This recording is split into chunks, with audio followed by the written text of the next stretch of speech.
dirt racing, we're in our own little world, I know that. And when I go out somewhere, you know, I ain't shitting nobody else, but in our little world, I am somebody. It's really gratifying. It's awesome accomplishment to know that I am at the top of our sport, the one that I chose to be in.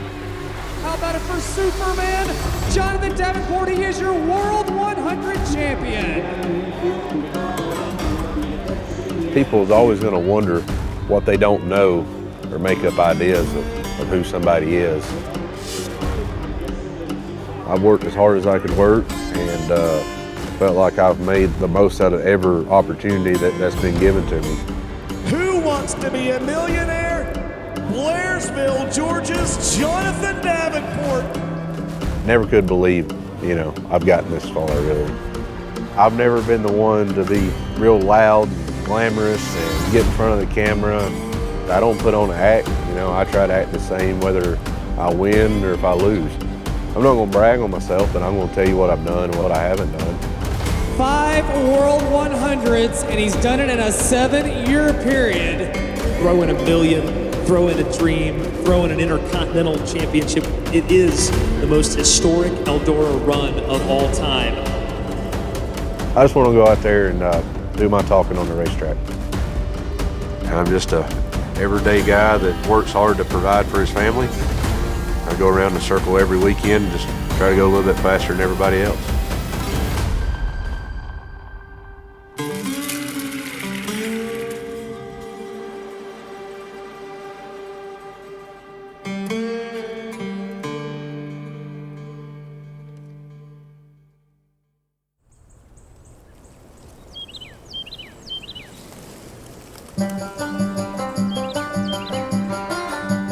This is Belton, South Carolina here at what we call the Dirty Dollar Ranch. We've been trying to get everything whipped in shape here for the past 2 years. We've been working on it. We're slowly building our herd. I only got one bull. Right now I think we got about 11 heifers here, and then I probably got about 10 or 11 cows too. We lived down in one of the rental houses for a year while we was working on this house and made it Big White House on the hill. And from then it's just project after project that we've been doing. First thing that sold us on the house was this view. In South Carolina, you usually don't get good mountain views, but I'm from Georgia in the mountains and kind of reminds me of back home just a little bit. This is the pool we put in. We brought in 70 loads of dirt. Me and my father-in-law and a couple of my buddies, my wife helped too. We done it all ourselves and actually turned the dump truck over about where the pool is. So might have been too many bush lights involved in that. Before we even bought this place, it had its name. We'd always talked about if we ever got a place, we'd like to have enough land that we could be a ranch and we could get some cattle. And I was like, you know what? He was like, what? I was like, if we got a ranch, you know what it needs to be named? The Dirty Dollar. And he was like, why the Dirty Dollar? I was like, well, you make a dollar getting dirty.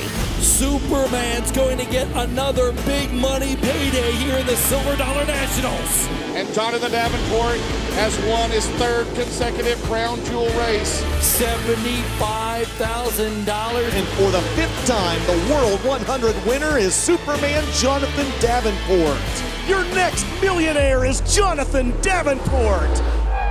He's making it rain in Victory Lane. Our total for the whole year was $2,002,750. It was just right over $2 million. I mean, seriously, what do you say? What the fuck? We're dirt track racing here. That's not supposed to be a thing.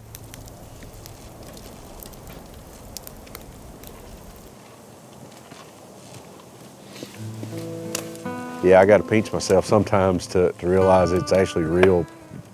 Whoever thought I'd be fortunate enough to turn it into a career, you know, something that I could actually do to make money, just driving around in circles in a dirt car. There were times that we didn't know how we were going to make a payment to keep the house we were living in or renting at the time. And gosh, going and buying something was unheard of because you just never knew. It ain't always been like this. We haven't always been where we are right now, and we make sure we never forget where we come from. Because that struggle made us who we are today.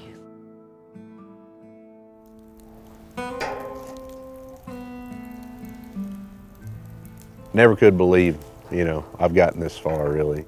My dad, he was a hustler, is what he was. My mom was a beautician. They both ran their own businesses. My dad owned a salvage yard and had a used car lot. On the weekends, we was at the racetrack from when I can first remember. Back in the day, you know, all the people that raced had to get out there and pack the track in. They call it mud laps or whatever you want to call it.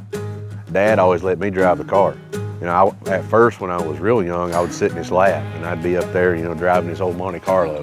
He'd get on it and I'd go through the corner sideways and stuff, and then it got to where he would let me go out there by myself and do it. So from a young age, you know, I've always been at the racetrack making laps. My first ever race that I ran in a go-kart, I was number 77. We went and raced and I won my very first race, and then after that, I wanted to stay that number, and Dad's like, no, you're gonna be number 49. My dad put a lot of effort, a lot of money, basically went bankrupt trying to get me to the next level. He always told me that once he saw that I was better than he was, he just went ahead and quit and let me take over. In the asphalt world, I got to where I was winning a lot of races in the legend car stuff, and then we moved on to the asphalt late model, and then I moved to Atlanta myself to try to go further in that, but it just I never really caught on, never really had no help to show me the direction. I was a 17-year-old kid in high school, trying to go to school, trying to work at a dealership, and to race too. So I ended up coming back home, and my grandpa had a late model that I could drive, an extra one. One night, he had another driver that drove for him all the time, and all of his stuff got stolen. His truck, trailer, car, all the parts. He ended up having to sell my car that I was racing to buy his other driver another car and basically start over. So that's when me and my dad kind of went together and got another old car and just started over once again. We was paying whatever we could wrestle up that week or that month to get me an engine. There was one guy literally built some of my motors out of the bed of his Toyota pickup. I was working different jobs, trying to figure out what I was gonna do in life. And I was probably doing some things, getting in some shit I probably wasn't supposed to or needed to. I just finally got settled down, and I decided this is what I really wanted to do. Barry Wright was definitely a mentor for me. I was working in his shop. I'd been working there for a year and a half or whatever before I started driving for him. You know, at the time I was still a lot wild, but I was just used to trying to achieve stuff with less equipment than what everybody else had. So he made me learn how to finish races and be better at the end of the race instead of at the first of the race. I think the biggest really turning point for myself was we went down to Magnolia. I was racing Billy Moyer and Scott for the lead there. I led the first part of the race, and then both of them passed me, and Burkhofer passed me too, and the caution come out. I kind of got settled down and moved my line around and drove back by all three of them. That was kind of the turning point for me to let me know that I could actually do it in the slick too, at the longer 100-lap races. Let's go, Magnolia Motor Speedway. Give Superman a round of applause. At that point, I'd kind of went to the mountaintop and I'd fell off of it. I went and drove for Boyer, and then that deal went south, and I was just trying to find myself. That's when I decided to slow down some. We just had our son. Racing wasn't really paying the bills very well, and so we moved back down here to South Carolina. I started working for her mom and dad's metal building business company in 2015. Oh, yeah, that's right. And so because he was cutting back. I was going to cut back, and I was driving for Kevin and Leroy Rumway at that point, and they didn't run that many races. But then that's when the magical 2015 year started. All of our plans went to shit at that point. Me and Kevin went down to Speed Weeks. We'd watch every year, and we wanted to go get some of that. Checkered flag out at turn 4. Superman does it at Golden Isles of the final night. We went down there and went to Golden Isles and ran really well, and went to East Bay and ran good. We was you know, in the top 3 in points. And we're like, well, we're just going to keep going until this thing bucks us off. Davenport drives it high. It's not going to be enough. Scott Bloomquist wins his 7th Dirt Late Model Dream. He pulls up. There's no green light. There's no green light. And that means the winner of the Dirt Late Model Dream is Jonathan Davenport. Wow! It's kind of a dream. We was just kind of riding high on a wave and never wanted to quit. The dream season will continue for Superman. We had no preparation of running a series. We didn't have the extra parts. It's a drag race back to the line, and the winner tonight at Fairbury, Superman Jonathan Davenport. Our truck had, you know, 1 million miles on it or whatever. Superman scores the win at Lucas Oil Speedway. We probably had 1 spare motor. They are not going to catch Superman. The driver of the year so far wins the 45th World 100. I never won a crown jewel race, no less 4 or 5 or however many we won that year, just right back to back. We just kept going, and you know, before we knew it, we had the points lead. You know, we won like 9 straight races and 5 Lucas Oil races, and it was just an amazing season. Davenport's 2015 season, of course, that was the benchmark almost for his season in 2022. He wins almost $700,000 and a Lucas Oil championship.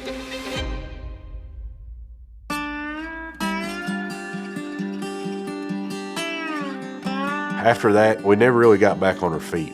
And so I took a different direction and went back to Barry Wright. That year quite didn't work out like we wanted it to either. Me and Kevin actually got back together once we kind of got a breather. JD, that GR Smith rocket into turn number 3. The 2015 winner of the World 100 back out in front in 2017. He will lead all 100 laps in the 47th World 100. Jonathan Davenport scores the victory. This is the most humbling sport I believe they are in the world. You can be off just a little bit and not even make the race you go to some. And we did do that, me and Barry did, but drivers don't forget how to drive.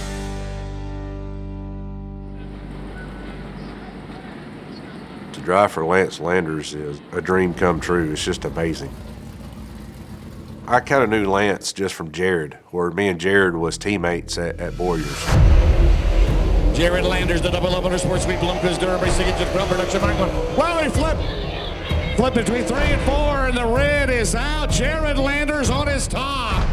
When Jared got hurt in 2016 there, he couldn't race no more, and Lance just loved the sport so much, and so did Steve Martin. They really didn't want to quit, but they actually set out the whole 2017 season. I started talking to him midway through 2017.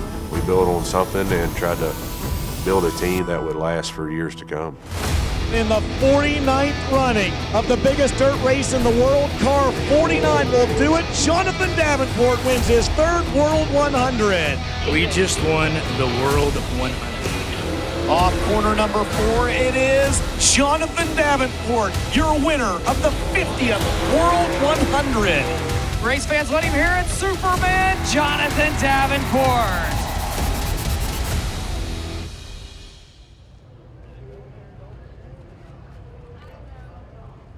Superman's simply that to me, his nickname.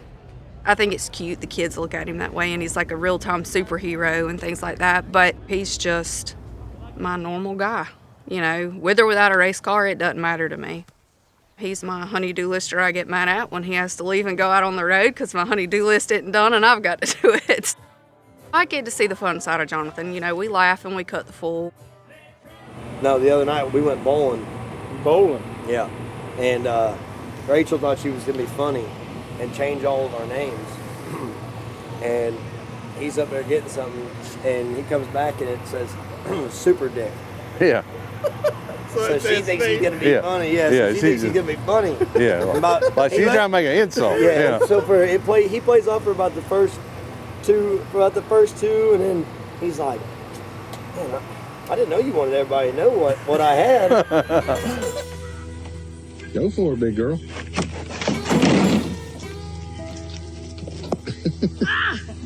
We have us a good time, but he's quiet. He's a man of few words. So, you know, when he speaks, you listen or you don't, whichever. You know, depends on what day it is or how long he's been home.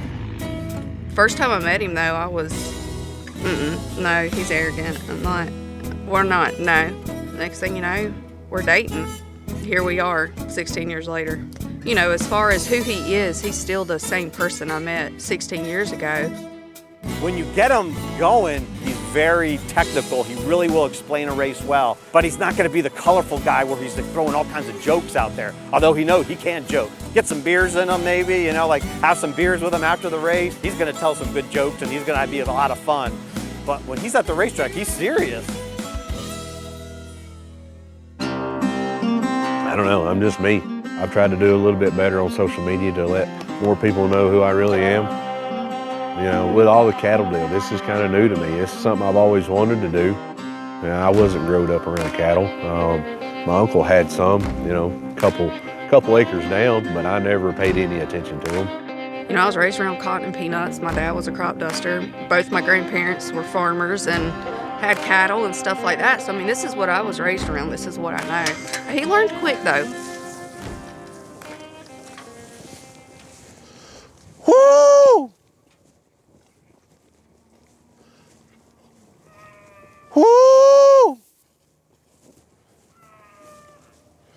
Hamburger! Hamburger! Hamburger!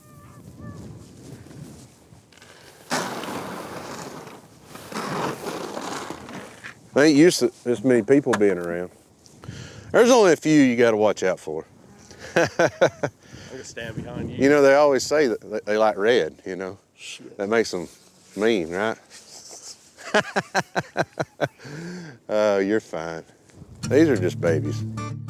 I don't know that I'm actually a rancher or have a ranching life. You know, we just have a few cows and just a little pastime, just something cool, something different. I wanted to know the biggest, baddest longhorn they was that ever lived. And I found this breed of cattle called Watusi. And I actually named that car that I won most of the races with in our 2015 season when we won so many. It was called Watusi. They're called the cattle of kings. These about all become pets now. Every one of them has a name. This is Fancy. She's about 1.5 year old heifer. Fancy's my girl. She's really Jonathan's girl. I mean, like, Jonathan will call me and he was like, well, how's Fancy doing? I'm like, Fancy's fine. Don't worry about Fancy. I've got Fancy under control. This is Max. Max was our first bottle calf we had. And he's the one that actually used to stay in the house with us.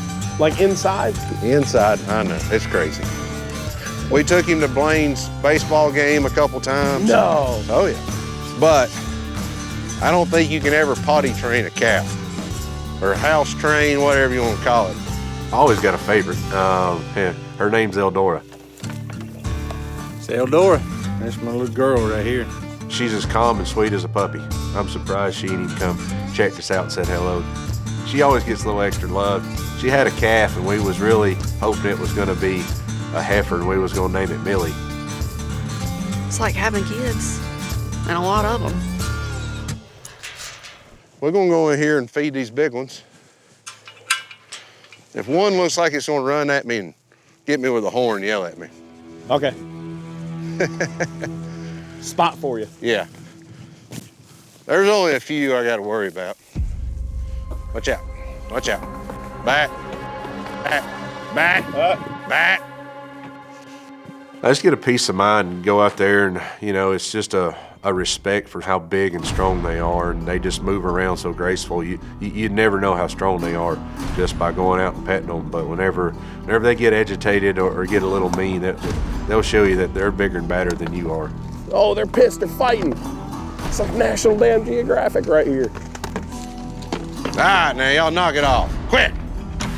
Stop. Knock it off. Would y'all quit? I've actually never seen them fight before. As long as they don't hurt one another.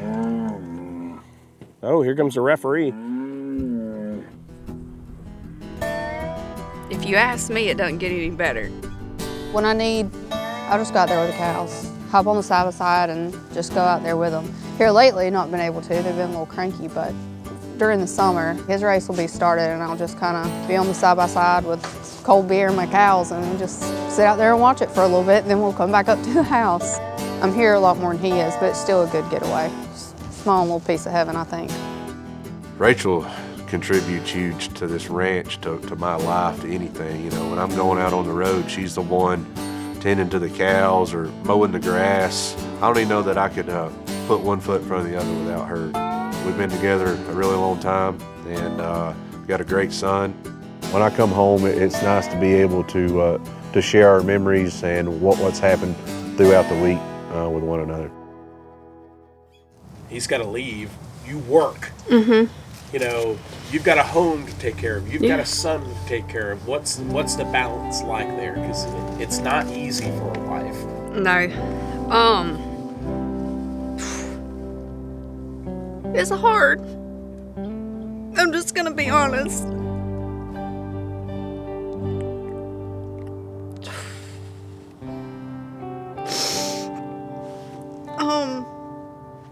Gosh, y'all, there are times that we miss him so bad, and it's tough, but you carry on. You get used to it.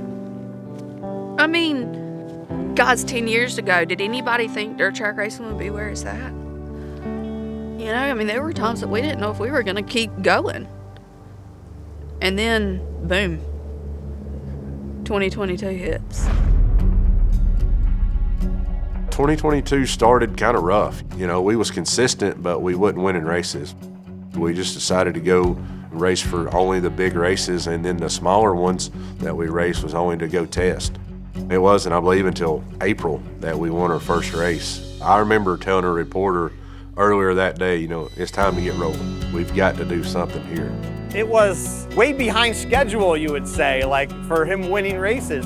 You were not expecting a 24-win season, a historic season, when it takes a driver until the middle of spring almost to get a win. Let's also remember Davenport didn't even really win a lot through May and June. He couldn't figure out how to make his car work in traffic. The cars had become so aero-dependent. I had to change my driving style a little bit and just get smarter behind the wheel. There was 2 races that I lost that we should have won. Both of them paid $50,000. One of them was at the Show Me, which is the first crown jewel of the year. Winger or Pearson in front of them. Here comes Thornton. Again, Davenport spins. Davenport spins. Contact with Ferguson. Then at Charlotte, we had a really good car there. Kind of got behind through the weekend and got past with only a couple to go there. And that really pissed me off, lit a fire under me, and I really started studying. We really took off from there. The Million is not just another race. It's a once-in-a-lifetime race, probably. I was focused on the Million from January, really, and just whatever I learned at whatever racetrack, whatever I could carry over to that race, through setup, just through driving, anything possible that could make me better or give me a better chance in that race. That's what I focused on up to that point. It was a wild week coming into that weekend. I mean, they had excavators and bulldozers on the track the day before the race, and we had been there 2 times prior on this new dirt, and we're like, holy cow, how are we ever gonna run 100 laps here? And then the weather was coming in. They have officially postponed. We're doing a double tomorrow. It was a long day. We did a 1-day Million to win. We're starting up front, and that's where I needed to be, and just try to take it from there and be smart. I had a shindig here. You know, I had all my closest friends and family over, and they helped Nervous Nancy over here through the whole thing. Sure, do I know Jonathan has a special place in his heart for Eldora? Who doesn't? Do I know how serious he took everything to get to this point? Absolutely. But do you really ever dream that he's got a shot at $1 million? The 2022 Eldora Million is underway. Indiana and Georgia lead him into turn 1. Jonathan Davenport will power to the lead down the back straightaway. So then here he is, he's racing for $1 million, and I'm like, there's no way. Like, yeah, he's capable. He's one of the best out there, if not the best in my eyes. Don't come for me. I know there's better out there, but in my eyes, it could take one flat tire. it could take missing your line or getting caught up with a lap car. Anything can happen. Right now, Davenport is pulling away in a turn one, almost a straightaway over McCready. For the final lap and a half, James will keep it glued to your race leader. McCready's off the pace, going down the back straightaway. He may have a flat tire. Oh, and the caution is Yes. out. A flat Wow. on McCready. Are you kidding me? Oh, my. I don't remember if I actually threw up or if I just felt like I was going to throw up when that caution come out. And then we had Matt right there. And I was like, oh dear. I mean, been around racing in the South inning, you know. Jonathan and Matt have not always been best friends. Ladies and gentlemen, we have ourselves a 2-lap dash for over $1 million. The green flag is out and we're back underway at the Eldora Million. Jonathan Davenport, your leader. Here comes Matt down to the inside. When you throw $1 million out there, you know, there's a lot of people do a lot of stupid things. Just didn't have enough momentum to get it. Now Manafort to his side. Here comes the slider. White flag, 1 to go. They're side by side for $1 million. He crossed him over. Davenport back out front. We had no idea how it was going to turn out or what people was going to do if there was a late caution. And we found out we still race like professionals. Madden going to try to give it one last effort through turns 3 and 4 for the final time. Your next millionaire is Jonathan Davenport. And then when it was my guy that went across the finish line first, I was like, holy shit, he did it. Obviously, everybody knows it's the million. You know, you get that in your head, but I was never thinking about the money, the actual $1 million, until after the race. It kind of sunk in when I see my dad coming up and give me a big hug and just all the struggles him and my mom went through. I don't know that we even said anything. It was just the look that I got from him, and he was almost in tears. He didn't have to say anything. I could tell how proud he was. Rachel, we did it. Can you believe it? And somebody handed me the phone, and Rachel was FaceTiming me there. There's my girl right there. Hey, honey. Well, I got the microphone. So anyway, that's my wife. She couldn't be here, but she's here with us now. Rachel, we're celebrating in victory lane right now. Yes, ma'am. He just won over $1 million. Yes, he did. Yes. How do you put it in words? How do you describe it? Because I saw him in the moment that he knew he'd done it. I told him, I was like, honey, you've made it. You've done it. You've actually done it. And he just said, I think so. Typical Jonathan. But then, of course, he's still not done. He's still got more to prove.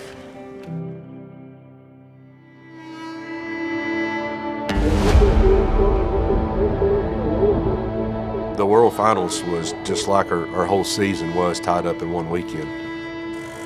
What old girl is this? Was this at the test? Yeah, This is the one we've ran most of the year. It's Mo money. We'd wrecked that car and really didn't think anything was wrong with it, and took it to several test sessions and just got there, and it just wasn't any good. Like we was in left field and didn't really know why.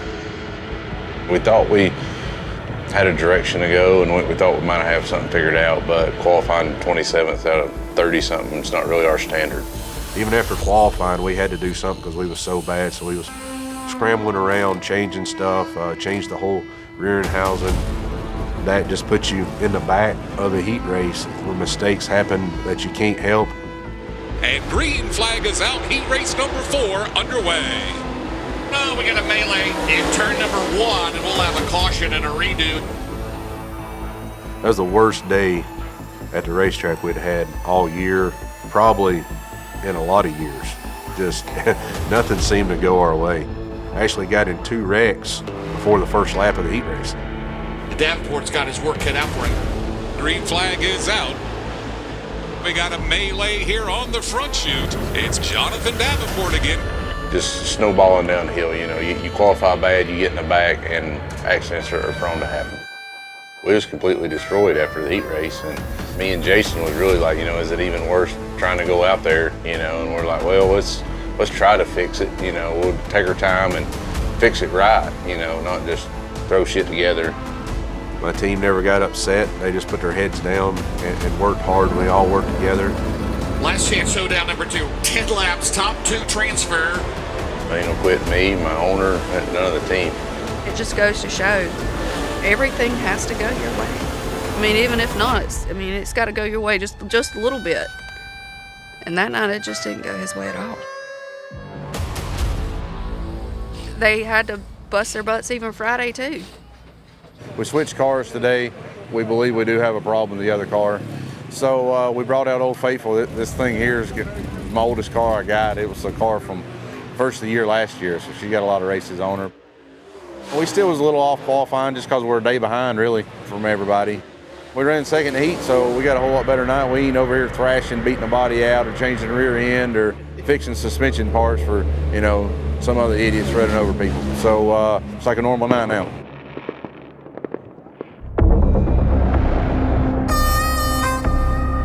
I know once you get to that mountaintop, you can get knocked off of it pretty quick. And what we're doing now is definitely a humbling sport. It's definitely up and down. I just try not to get my highs too high and my lows too low, and just try to stay on an even keel.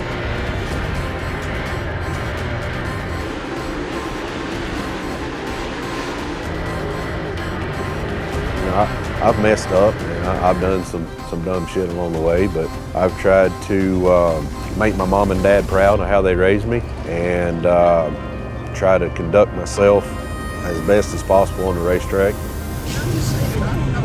But I feel like you just want me to fucking get out of your way and you don't want to. You drive all over because you need to know when you're fucking trying to get something done. It ain't no fucking difference. But you know that. You're good. You know you're good. I get it. They want $1 million. I just want to agree. What was the combo about with Tyler? Oh, we was just talking about what we was going to do tomorrow. That's pretty much it. Just, I don't know, just typical stuff that goes on the racetrack that just drivers know about, and we know why each other doesn't. So we just had a little discussion. There's time and place for everything, and right now wasn't it. I'm good being known as who I am. I just want to go out there and do my talking on the racetrack.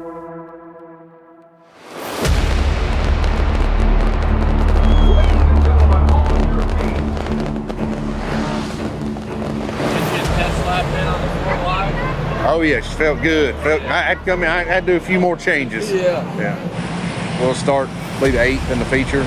We got 10 more laps tonight. We just need a little bit of racing luck and keep our fenders clean and just try to be better at the end. Where does he start? Is it 8th or 10th? 8th? Oh, great. All right, let's see what we got. All right, let's go. Here they come. Green flag is down and we are underway. Now it's Overton, McDowell, Davenport setting up 3 wide. They will go 3 wide. And he squeezes by on the outside. And Jonathan Davenport, who did not make the race here on Wednesday, he's got the fastest car in the racetrack. Here he comes. Superman up on the top of the 49. Davenport is coming on the top shelf. Davenport picking him up and laying him down. Superman up to the 5th spot, and he's closing on Clanton in turn number 3. The number 1 ranked dirt late moto driver of the nation down the back and right away. That was close.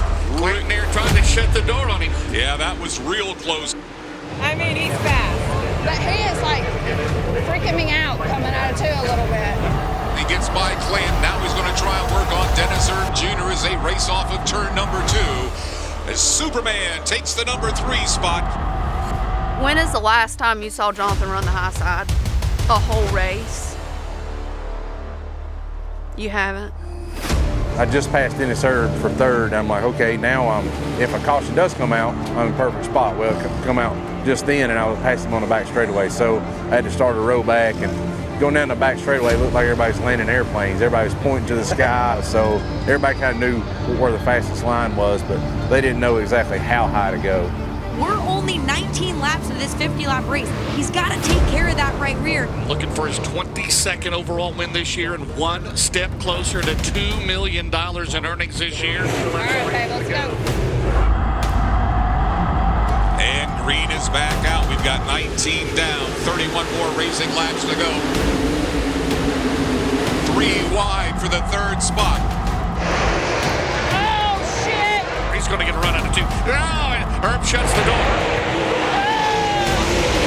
Davenport the crossover. He's going to go to third. Here comes Superman off of turn 2. He's within a car length and a half of the leader, Hudson O'Neal. Now Davenport throws it down low for the lead. He'll slide up the track. And Davenport, O'Neal will go side to side in a turn number 4. Who's going to lead as O'Neal's led every lap? Davenport takes the lead on lap 28. Man, he was just on it. And Davenport, a huge 3.2-second lead that last lap. 4/10 of a mile to go to $25,000. Off of turn number 4, your winner, it's Superman, Jonathan Davenport.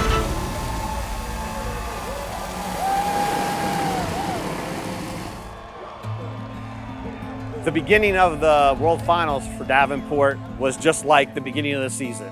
He started slow. He didn't get a win, remember, until April.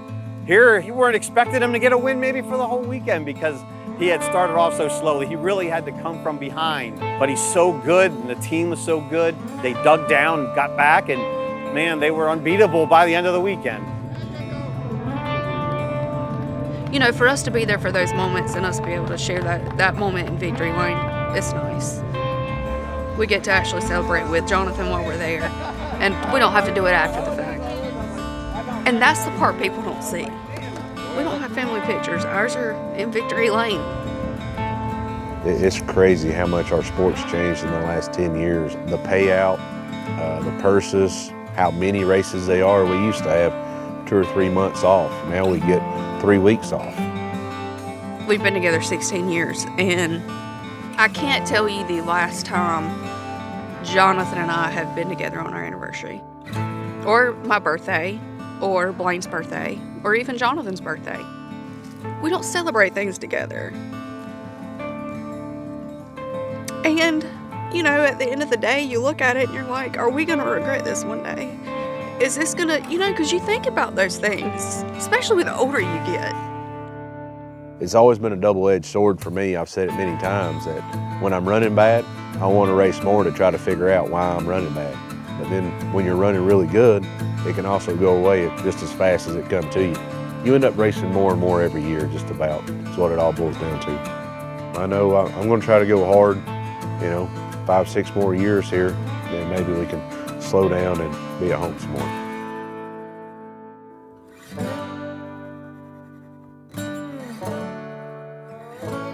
That's what it's all about, really, you know. It's to be back with the family, try to make memories with them. You know, I make plenty of memories on the road. It's definitely nice to be able to walk around here and see all of our hard work and all the time and energy that we've put into this place turn out to what it is. Now we're actually getting to slow down a little maybe and starting to really enjoy life. Since we do have all this, we got cows, we don't really take vacations. This is our vacation. Either we go up on the hill and watch the sunset, or we go out in the backyard by the fire and have a beer. It's just nice to be at home and a place like this to call home. You know, I like to go in my little room in there and with my Eldora trophies and sit in my drinking chair and have a drink on it. It's been a hell of a journey, and it's not over yet.